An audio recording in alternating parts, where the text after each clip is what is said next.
성도가 불신자와 다른 점이 있다면 그것은 어떤 것을 결정을 할 때 하나님을 둔다는 것입니다. 하나님을 생각한다는 것입니다. 하나님을 염두에 둔다는 것입니다. 그렇게 살아가는 저희들임에도 불구하고 저희들이 하나님의 뜻을 올바르게 제대로 그 인도함을 받고 있는가라고 질문할 때는 주저될 때가 있습니다.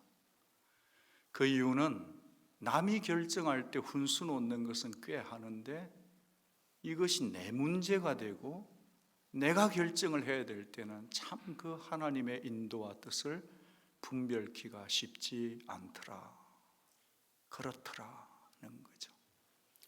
제임스 패크 목사님께서 하나님의 올바른 인도함을 받으려면 그런 논지하에 긴 글을 쓰셨는데 그것을 요약해보면 건강한 삶을 살아야 된다, 영적으로. 그러면 영적으로 건강한 삶이 뭔가? 그것은 마음의 문제다, 성결한 마음이다, 그러는 거죠. 성결한 마음은 소극적으로 볼 때는 세상과 분리되는 separation, 분리예요. 분리가 성결이에요. 근데 적극적으로 볼 때는 하나님의 뜻, 하나님의 마음에 딱 붙어서 반딩된다, 연합된다. 그게 성결한 마음인 거죠. 오늘 말씀 보면 하나님 약속에서부터 분명히 같이 갔었는데 슬금슬금 조금 멀어지다가 완전히 마음이 떠나가는 사람들이 등장됩니다. 그래서 그들을 저는 규정하기를 축복의 가장자리를 택한 사람들이다, 축복의 중심에서부터 이탈되고 탈선되고 추락한 자들이다 라고 규정하고 싶습니다. 영적인 약속과는 무관한 사람이 되어버리는 거죠. 근데 그 차이가 이 종이 한 장보다도 더 얍삭하다는 거예요.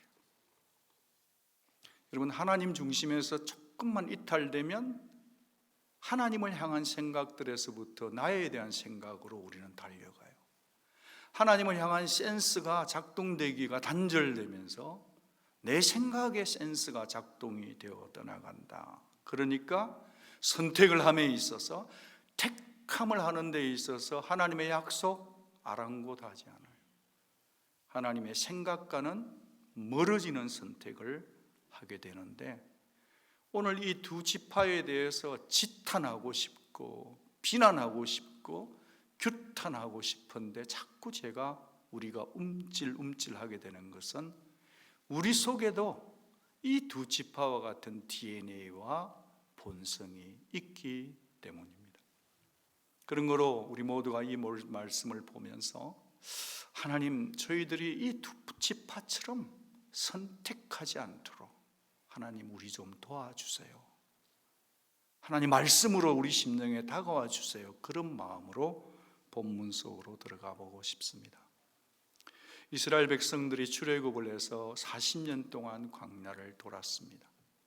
두 사람을 제외하고 다 광야를 공동묘지로 삼고 이제 새롭게 태어난 믿음의 새 세대들이 돌고 또 돌아서 불순종의 결과의 썬 열매를 먹고 다시 한 번 더 요단강 앞에 두 번째 도착된 장면입니다.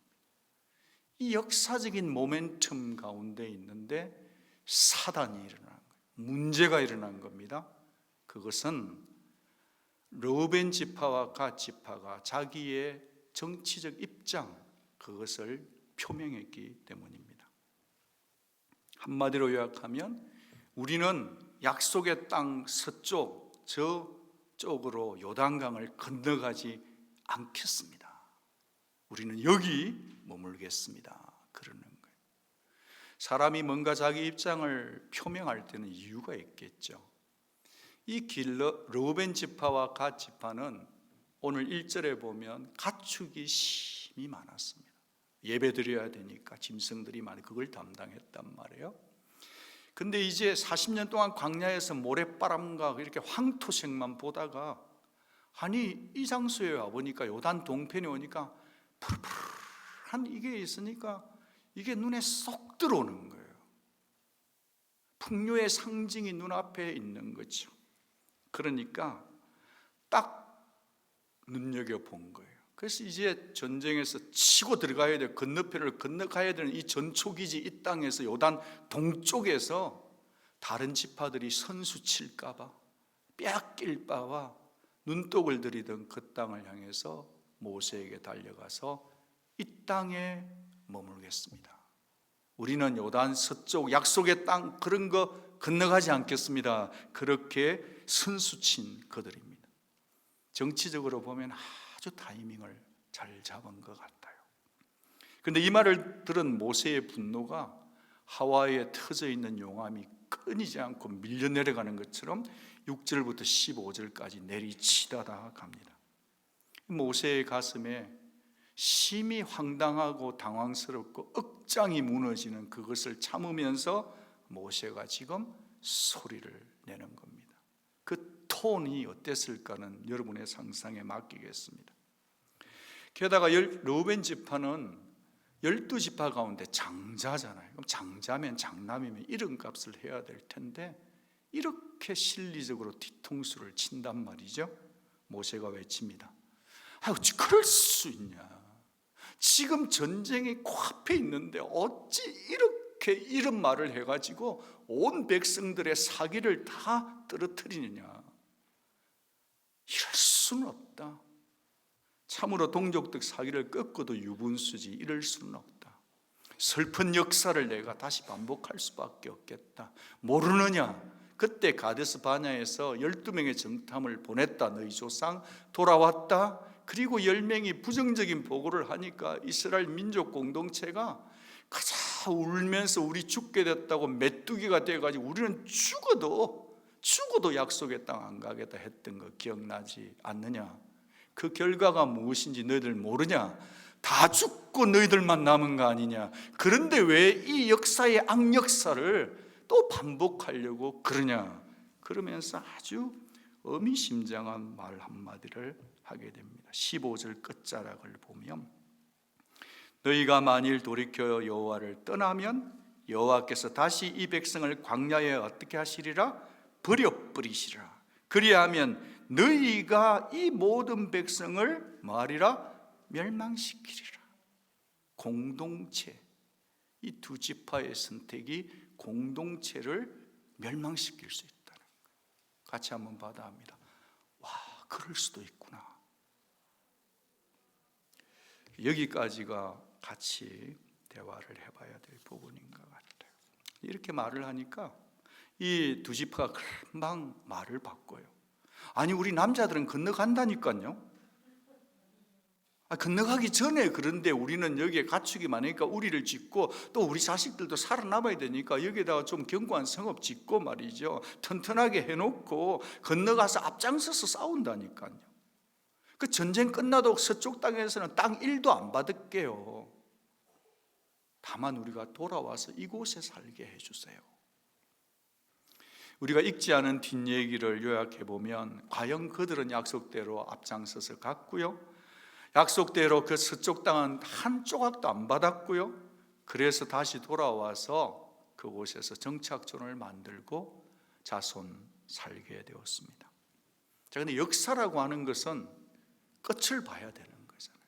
역사라고 하는 것은 우리에게 교훈의 거울이잖아요. 훗날에 이 기름진 그들의 푸르렀던 땅은 어떤 땅이 되었는가? 저와 여러분이 아시는 대로 이 땅은 정말 지리멸렬한 땅이었어요. 지리적 때문에 많은 고충을 받았다는 거예요. 사사시대에는 암몬 자손이 옆에 있다 보니까 입다족서 계속 싸웠습니다. 외부에 침입받았을 때 가장 먼저 순환당하는 짓밟히는 땅이 되었습니다. 사무엘상 11장, 열왕기상 22장, 아모스 1장 계속 그 얘기잖아요. 아니나 다를까 북쪽 이스라엘이 아수르에게 멸망당할 때 가장 먼저 쇠사슬에 깨어가는 땅의 사람들이 되었는데 누구죠? 르우벤과 갓 지파였고, 그때 이후로 이스라엘 역사 속에 사라져버리는 민족이 되었다는 거예요. 하나님의 약속에서 조금 이탈되었는데 그 조금의 이탈이, 탈선이 그 끝이 이렇게 간다는 거예요. 여러분, 우리가 굳이 이제 이렇게 엔딩에 초점을 맞추지 않다 하더라도, 그러면 왜 애시당초 이 르우벤과 갓 자손들은 말이죠, 왜 하나님에 대한 약속 그렇게 안중에 없을까요? 어떻게 고민해 본 흔적조차 없이 정말 이렇게 말할 수 있었을까 하는 생각이 든다는 거죠. 그냥 생각해 보면 40년 유랑 생활에, 광야 생활에 지쳤으니까 마치 샌안토니오에 오신 분들이, PCS 받아 오던 분들이 아직도 짐을 다 안 푸는 이유는, 목사님 우리 6개월 있다 가요, 1년 있다 가거든요, 그러니까 짐을 다 풀 수 없어요 라는 그런 마음일 수 있고 이해가 10분 됩니다. 이스라엘 백성들도 그럴 수 있었겠습니다. 그런데 이스라엘 백성은 하나님의 백성이기 때문에 하나님의 명령을 따라 살 때 복이 되는 줄로 믿습니다. 그들 속에 하나님 말씀에 대한 관심이 사라지니까, 무관심으로 달려가다 보니까 하나님 말씀 자체를 경시하는 결과에 따라서 그들이 이런 결과를 맞이하게 되었다는 거예요.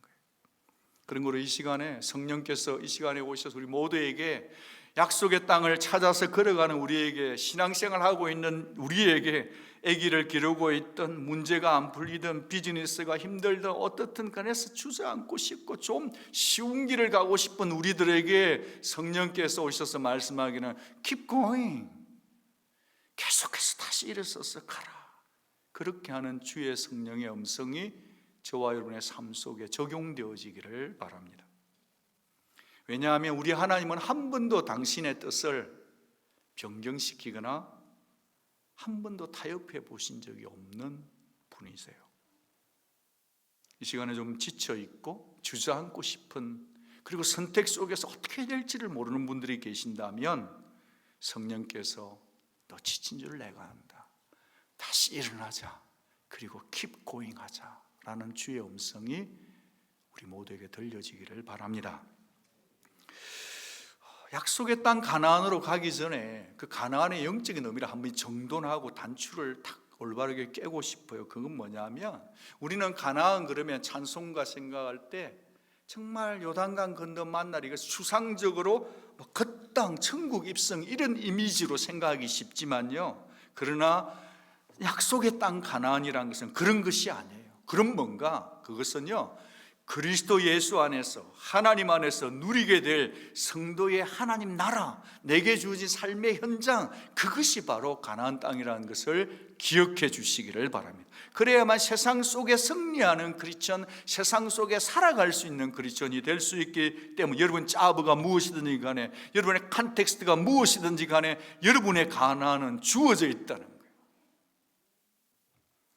그러면서 오해 하나를 풀고 싶은 것은, 여러분 우리가 성경을 주일학교부터 배울 때 가나안 땅에 가면 막 포도송이가 이때만 하고 막 너무 커서 막 그림 속에 막 대빵 커서 장전 2명이 막 포도송이 하나 들고는 젖과 꿀이 흐르는 땅, 그렇게 저는 배우고 살았어요. 그러니까 막 얘기하는 거죠. 예수 믿어봐, 너무 잘 된다니까, 젖과 꿀이 철철철 흘러. 그런데 내 속에는 젖과 꿀이 안 흘러, 우리의 삶에는. 그 무슨 얘기냐면, 젖과 꿀이 흐르는 삶이 약속의 땅이다, 가나안이다 라고만 생각하는 것은 오해요, 착각이라는 거예요. 여러분, 젖과 꿀만 흐르면 그것이 아무리 당시에 좋아 보여도, 여러분 젖과 꿀만 먹고 계속 한번 살아봐요. 죽어요, 힘들어요. 젖과 꿀이 흐른다는 말은 농사 지을 수 있단 말이에요, 없단 말이에요? 없다는 얘기예요. 그게 성도의 부르심인 거예요. 우리의 경제활동이나 살아감에 있어서 젖과 꿀이 흐르는 땅이라면 이건 비유고 상징이지, 우리 속에 농사 지을 수 없다는 불편함이지만 가나안으로 가야 되는 것이 성도의 부르심인 거예요. 우리가 오해하고 착각할까 봐 하나님이 신명기에서 미리 따뜻하게 배려해서 알려주셨거든요. 우리의 가나안에 대한, 젖과 꿀에 대한 관점을 여지없이 깨트려 주셨어요. 우리가 오해한 거죠. 신명기 11장 10절 11절 같이 한번 읽어봅니다. 네가 들어가 차지하려는 땅은 네가 나온 애굽 땅과 같지 아니하니 너희가 건너가서 차지할 땅은 산과 골짜기가 있어서 하늘에서 내리는 비를 흡수하는 땅일 뿐이다. 너희들이 도망쳐 나온 노예 생활에 나온 그 나일강, 이집트는 나일강이 흐르는 델타 지역이어서 거기는 씨만 뿌리면 그냥 나는 거야. 30배, 60배, 100배야. 그런데 너희들이 들어가는 땅은 애굽 땅과 절대로 같지 아니한 땅이다.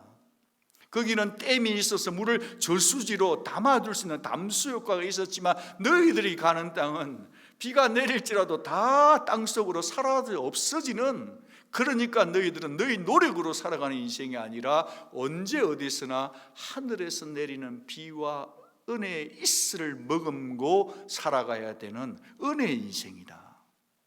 동의되시면 아멘. 우리의 고정관념을 깨트려야 하는 것입니다. 그렇습니다. 가나안 땅에 간다는 것은 말이죠, 정말로 비옥한 땅으로 들어가는 게 아니란 말이에요. 가나안 땅에 들어간다는 것은 물을 데워놓고 저수해놓고 막 체킹 어카운트, 세이빙 어카운트 듬뿍듬뿍 챙겨놓고 사는 인생이 아닐 수 있다는 거예요.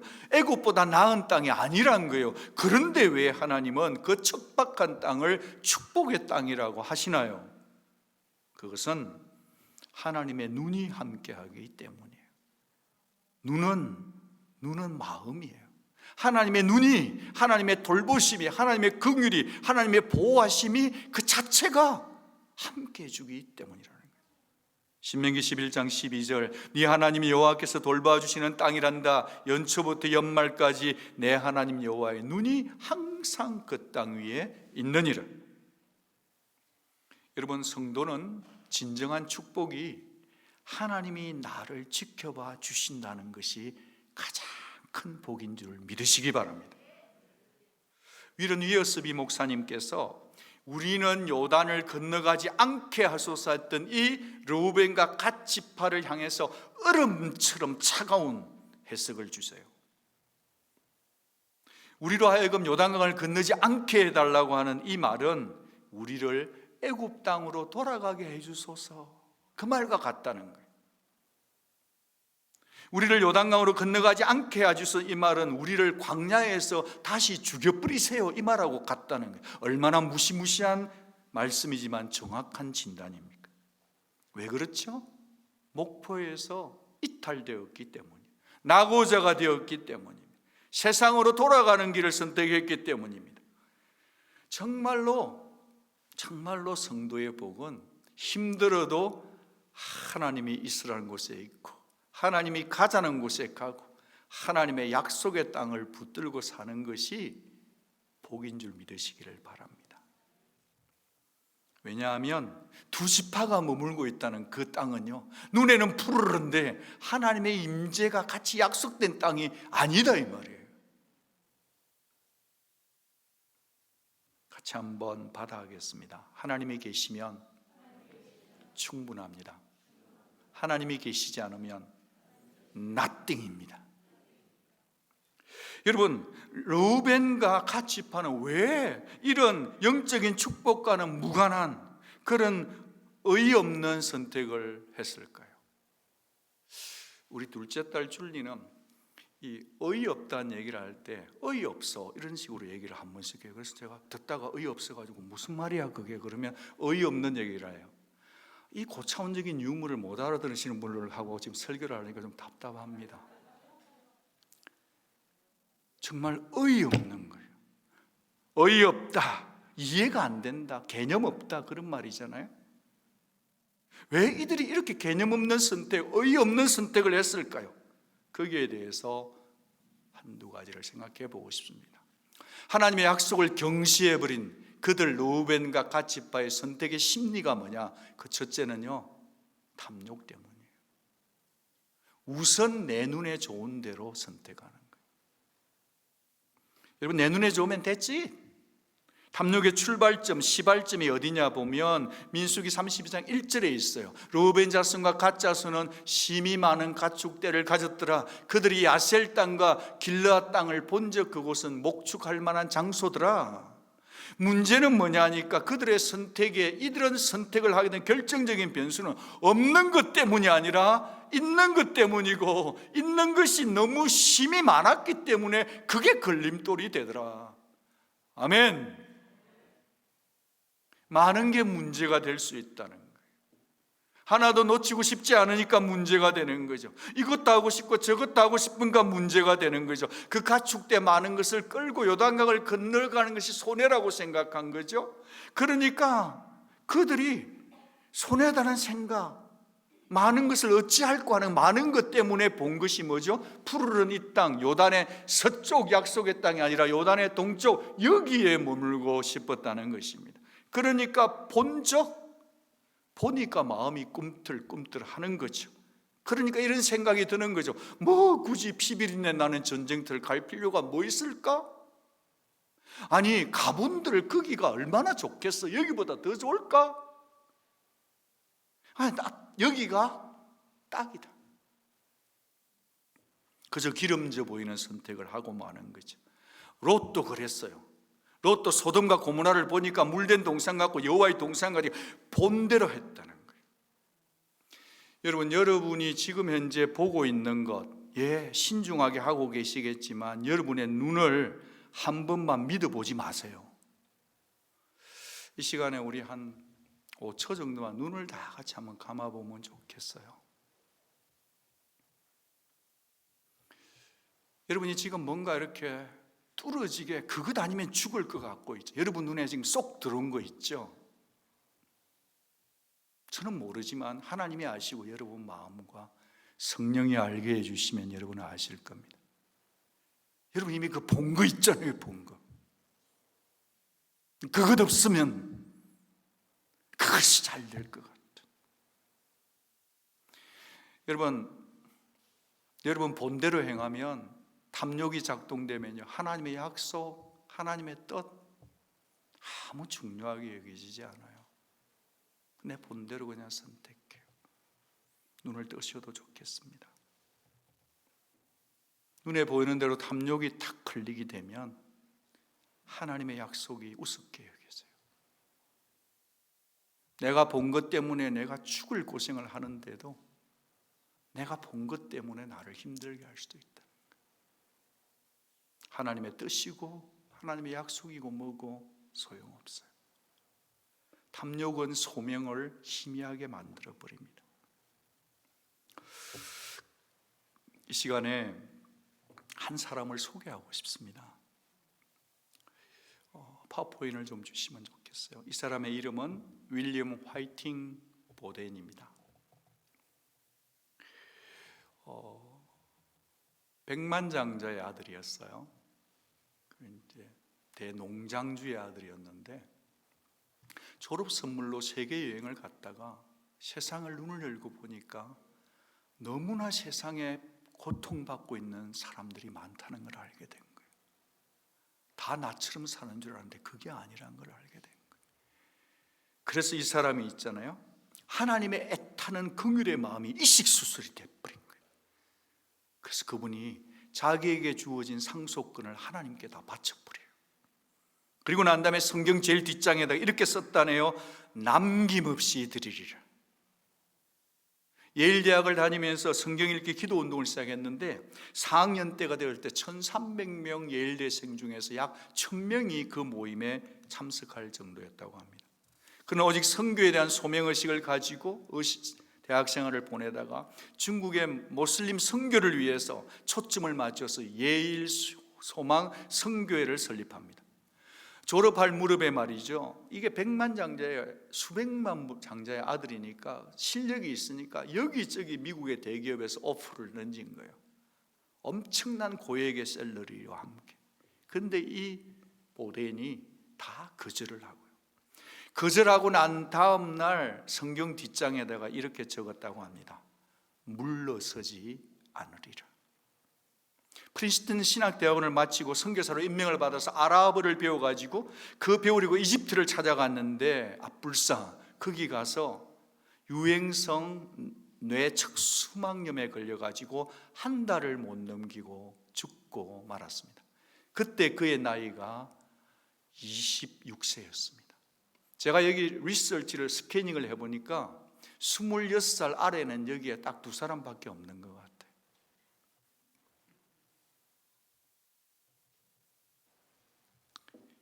그때 그가 죽는 줄 알면서 적은 성경의 마지막 세 번째 문장은 후회하지 않으리라. No reserves, no retreat, no regret. 남김없이, 후퇴 없이, 후회 없이 하나님께 드리리라. 그의 별명은 세상의 소리에 대해서는 No, 하나님에 대해서는 언제나 Yes였습니다. 그의 뜻을 이어받아서 지금도 중국에는 병원을 세워서 선교하는 활동들이 이어지고 있다고 합니다. 이 세상을 살아가는 데 있었어요, 내 것을 지키려고 아둥바둥 살아가는 사람이 있는가 하면 짧은 인생 가운데 하나님의 뜻을 위하고 그분의 나라를 위해서 내가 가진 은사, 물질, 인생, 시간을 아낌없이 남김없이 드리는 사람도 꽤 많더라고요. 세상은 이런 사람을 어리석다 하겠지만 하나님의 눈, 하나님의 저울은 절대 이런 사람을 어리석다라고 생각지 않는 줄로 믿습니다. 그런 거로 저와 여러분들은 이 아침에 생각해야 합니다. 올해 우리 교회의 표가 위의 것을 생각하라요. 여러분을 사로잡고 있는 게 뭔지, 여러분의 지금 눈에 들어와 있는 게 뭔지 스스로에게 물어봐야 돼요. 질문을 해야 올바른 선택을 할 수 있고, 질문을 하나님의 관점으로 하면서 기도하고 성령을 따라가야만이 여러분 영혼이 살게 되는 것입니다.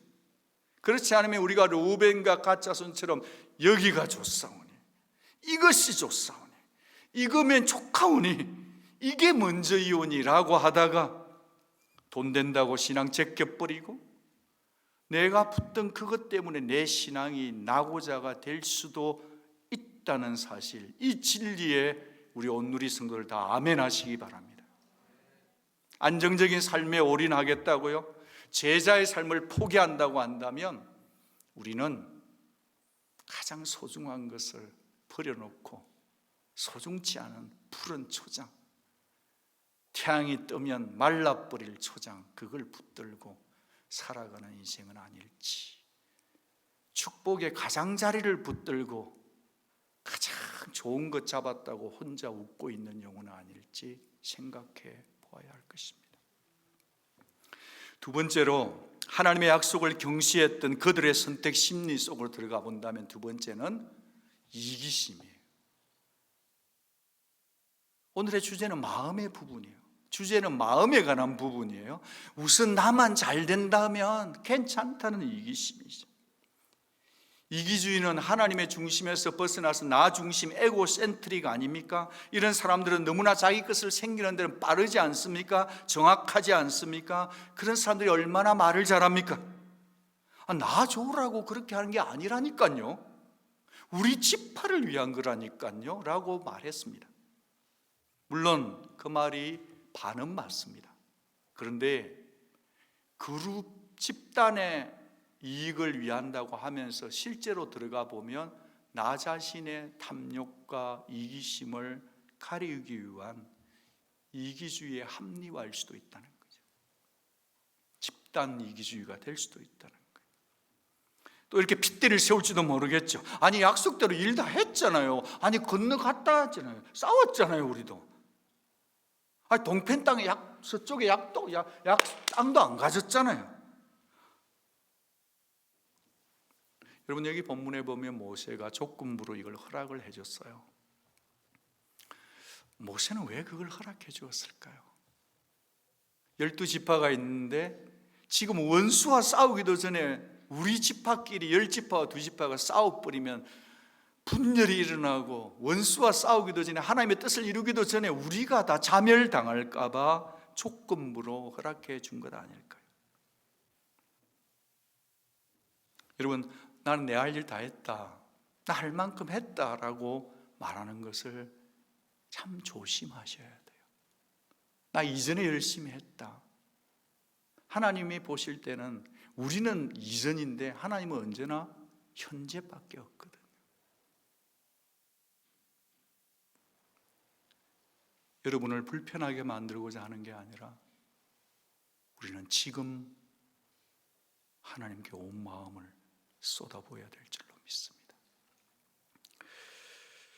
가장 중요한 것은 하나 되는 거예요. 하나님과 하나 되고 공동체와 하나 되어서 마음이 딱 붙어야 되는 거예요. 여러분 혹시 괜찮으시면 민수기 32장 11절 12절을 저하고 같이 한번 읽어주시면 좋겠어요. 민수기 32장 11절 12절 251쪽 댁에 계신 분들도 같이 읽을까요? 시작. 애굽에서 나온 자들이 20세 이상으로는 한 사람도 내가 아브라함과 이삭과 야곱에게 맹세한 땅을 결코 보지 못하리니 이는 그들이 나를 온전히 따르지 아니하였음이니라. 그러나 그나스 사람 여분네의 아들 칼렙과 눈의 아들 여호수아는 여호와를 온전히 따랐느니라. 거기다가 온전히에다가 언더라인을 좀 해주십시오. 그리고 11절 끝에 따르지 아니하였다에다가 언더라인 해주시기 바라요. 거기다가 난미라고 적으시기 바라요. 12절에 여호와를 온전히 동그라미 하시고 따랐느니라. Here I am 이라고 적어주면 좋겠어요. 제가 여기 있습니다. 옛날 성경에는 이게 온전함이 아니고 어떻게 되어 있냐면 연합되었느니라 이런 표현이 있어요. 저는 이 말씀을 지금부터 40년 전에 1982년에 이 말씀을 제가 받았어요. 지난 40년 동안 부족하지만 예수님을 따른다고 따랐습니다. 그런데 하나님 앞에 참 부끄러운 것은 뭐냐면 주님을 따른다고 따랐는데 어떤 때는 마음 10조각 중에서 한 가지만 드린 때도 있고요. 한 3개쯤 드리면 제가 꽤 하나님 앞에 뭐 드린 것처럼 선심 쓴 것처럼 한 적도 있고요. 반심으로 따랐던 적도 참 많고요. 단 한 번도 글쎄 한 번이나 마음 10개 중에 7개 정도 따르는지 모르겠지만 아직 한 번도 전심으로 하나님을 따라본 적은 없는 것 같아요. 그게 하나님 앞에 너무 죄송해요. 영문으로 보면 They follow with wholeheartedly. 그래서 3 단어가 붙여 있는 거잖아요. heart가 중심이에요. 근데 whole 통째로 드리는 거죠. 디들리.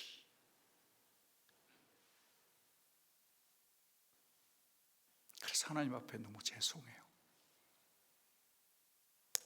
지나간 것은 어쩔 수 없지만 오늘 이후로 우리 모두가 하나님 앞에 우리의 온 마음을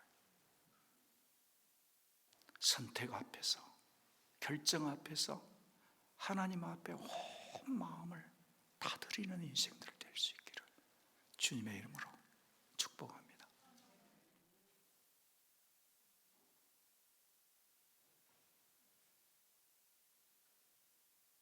금방 또 40년이 지나갈 겁니다. 정말 전심으로 하나님 앞에 내 마음이 다 붙어서 말씀에 붙어서 사는 온누리 성도들 될 수 있기를 주의 이름으로 축복합니다. 여러분 르우벤 갓지파가 자기 실리를 챙기는 선택을 막 이렇게 쏟임없이 쏟아냈을 때 나머지 10지파의 감정은 어땠을까요? 너나 할 것 없이 기운 쫙 빠졌겠죠. 사울 노역에 찬물을 끼얹으니까 말이죠. 분노도 치밀고 말이죠. 누군들 전쟁하고 싶냐고요. 누군들 안주하고 싶지 않겠냐고요. 정말 내가 뱉은 한마디, 내가 한 선택 때문에 내 주변 사람들이 낙심될 수 있다는 가능성. 낙심이 되면 주저앉고 싶어요. 그러면 영적인 목표가 안 보여요. 하나님은요 누군가를 낙심시키는 교회 안에서 공동체 안에서 내가 낙심되는 것도 안 되지만 내 말과 내 어떤 표현력과 내 행동 때문에 다른 사람을 낙심시키는 것에 대해서는 하나님이 준엄한 끝까지 찾아오시는 간섭하시는 이 문제를 그냥 넘어가지 않으시는 하나님이신 줄 믿으시기 바랍니다. 그들 두 지파는 자신의 선택이 다른 사람에게 어떤 악영향을 줄지, 나쁜 영향을 줄지 생각했어야 되는 거 아닌가요? 위의 것을 생각하라며요. 생각해야 되는 거예요. 눈앞에 푸르름 때문에 하나님의 비전 아예 눈 감아버리고 이기심 때문에 공동체가 어찌되든 자기 것만을 챙기려 한다. 그런 선택은 하나님이 반드시 간섭하신다는 거죠. 여러분이 잘 아시는 대로 지금 전 세계 언론은 한 곳으로 방향이 정해져 있습니다. 여러분이 잘 아시는 우크라이나의 젤렌스키 대통령에게 많이 포커싱 되어 있습니다. 타임지는 인물로 선정하면서 이렇게 말했습니다. 젤렌스키 대통령이 어떻게 우크라이나를 지켜내고 세계를 단합시켰는가라는 대서 특필 기사를 냈죠. 게다가 한 번 더 코멘트하기를, 원래 이 사람이 코미디언이었답니다. 근데 이제 이렇게 대통령이 됐잖아요. 그러니까 찰리 채플린이 어떻게 2차 대전을 성공으로 이끌은 윈스턴 처칠이 되었는가, 그렇게 대사 특별하고 있는 거 아닙니까? 그런데 이분이요, 정말 수도가 함락될 거 이틀이면 끝난다 생각했거든요. 3일이면. 그럴 때 예상이 되고 있을 때 미국에서요, 이 대통령이 젤렌스키에게 전용기를 보내서 망명할 수 있는 비행기를 보내겠다고 제안을 했었습니다. 그럴 때 그 다음 날 군복을 입고 참모들과 나서서 그는 이렇게 얘기를 했습니다. 나에게 지금 필요한 것은 항공편이 아니라 더 많은 탄약입니다. 이 한마디 때문에 우크라이나의 젊은이들 13만 명이 자원입돼 버린 거예요. 전 세계에 흩어져 있는 사람들이 본국으로 돌아가게 되는 거죠. 여러분, 지도자의 이 한마디가 이처럼 중요한 거 아닙니까? 나에게 지금 필요한 것은, 그도 살고 싶겠죠, 그도 가족이 있겠죠, 근데 항공편이 아니라 더 많은 탄약이다라는 이 한 진술문 말이죠. 얼마나 극명한 대조입니까? 얼마 전에 아프가니스탄 대통령이 자기 살기 위해서 그냥 미국에서 보낸 항공편 타고 왔더라. 물론 그도 사정이 있겠죠. 그러자마자 3일 만에 탈레반에게 넘어갔어요. 미국이 20년 동안 투자했던 군인들의 피, 수많은 무기력, 전술력 다 투자했지만 한 지도자, 물론 그게 어떤 일인지 모르겠지만 한 지도자의 한마디 때문에 일어나는 공동체가 있는가 하면 한 지도자의 선택 때문에 사흘 만에 나라가 사라질 수도 있겠다. 저와 여러분들도 어느 면에서는 전부 다 지도자들 아닙니까? 여러분은 언제나 선택 아닙니까? 여러분은 무슨 말을 남길지 지금 생각하고 지금 내 마음에 다잡아 결단하지 않으면 우리는 푸른 초장 앞에서 얼마든지 내 원하는 것을 이기심을 따라, 탐심을 따라, 하나님의 나라 공동체 교회보다는 내 것을 따라 갈 수도 있다는 거죠.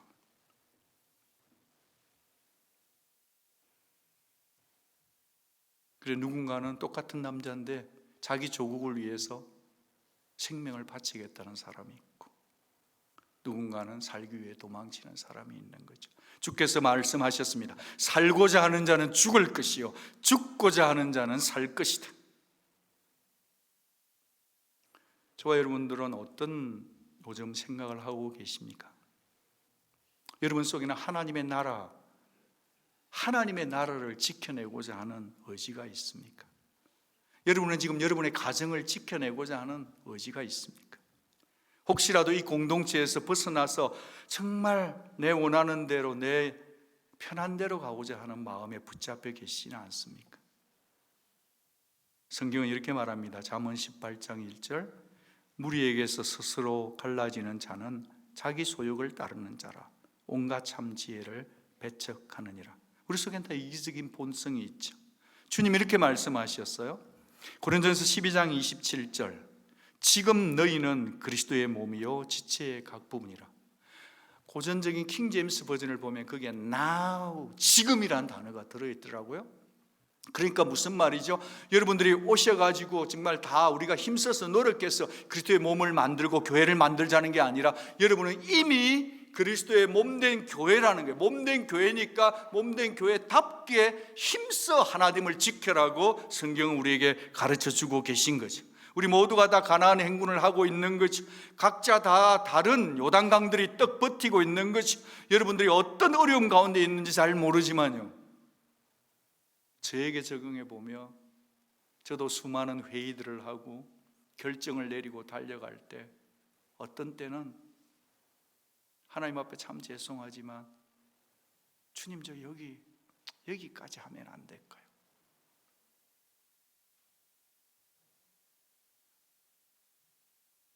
여기까지.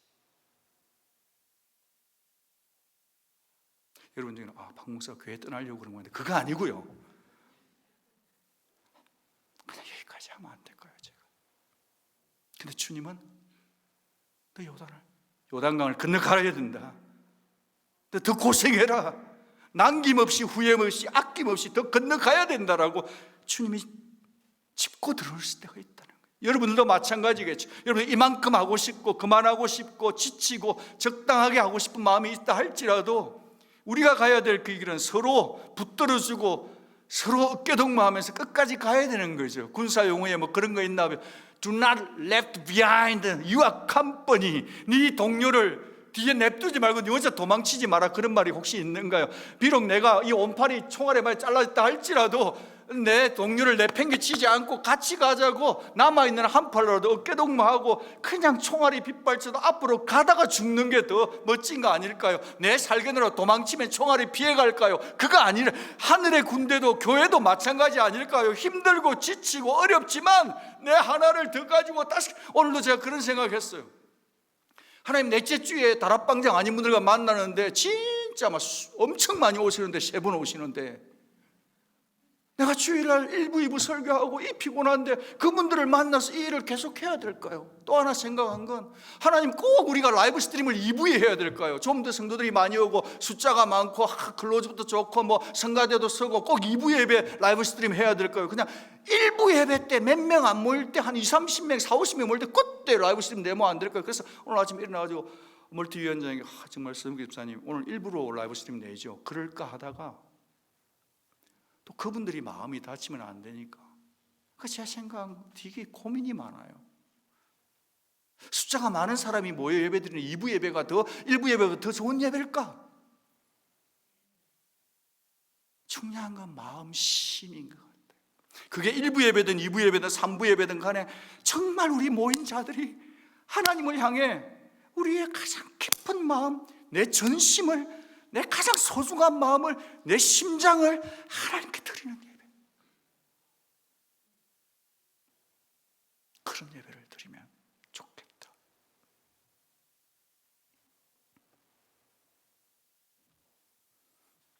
저는 우리 교회가 이런 교회가 되면 어떨까 싶어요. 폴란드 국경에 가보면요 그렇답니다.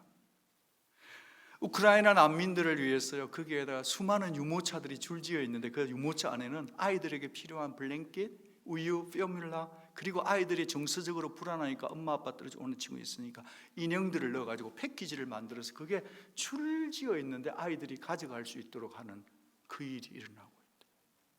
저는 우리 교회가 이런 교회 되기를 원합니다. 내 가정, 내 다락방, 내 교회도 중요하지만 정말 우리 다락방뿐 아니라 다른 다락방이 어떨까를 생각하며 그들을 향해 배려해주고 그들의 유익이 그 다락방이 살아나도록 그 디파트먼이 살아날 수 있도록 우리가 힘을 주고 격려해주는 그런 교회 공동체가 될 수 있기를 소망합니다. 로마서 15장 4절에 무엇이든지 전에 성경에 기록된 바는 우리의 교훈을 위하여 기록된 것이다. 오늘 우리 말씀을 받았습니다. 우리 모두에게는 다 르우벤과 갓지파의 DNA가 있죠. 그런 걸 우리는 깨어있지 않으면 얼마든지 우리도 르우벤과 갓지파처럼 말할 수도 있고 선택할 수도 있겠죠. 그러면 우리는 축복의 가장자리에 있다가 언저리에 있다가 어쩌면 축복에서부터 약속의 땅에서부터 벗어날 수도 있겠죠. 사랑하는 여러분, 저와 여러분은 축복의 가장자리로 자꾸 설금설금 나가는 인생들이 아니라 어찌하든지 축복의 중심에 하나님 안에, 말씀 안에, 예수 안에, 교회 안에, 공동체 안에, 예배 안에, 선교 안에, 다락방 안에 그렇게 모여서 살아가는 아름다운 인생들이 될 수 있기를 바랍니다. 그럴 때 세상에 영향을 끼칠 수 있는 것입니다. 세상은 자꾸 이렇게 그냥 여기 머물러라. 막 유혹해요. 세상이 들려주는 소리, 그 소리에는 귀를 닫고 세상이 보여주는 푸르름에는 눈을 감고 참으로 예수 안에 선택해가는, 숱한 선택들 앞에서 탐욕에 대해서는 눈을 질끈 감아버리고 개인적인 소욕은 떨쳐버리시고 오직 하나님의 약속과 공동체와 가정과 또 이렇게 내게 주신 소명을 끝까지 잘 감당하는 그 일을 선택하는 우리 모두가 될 수 있기를 주님의 이름으로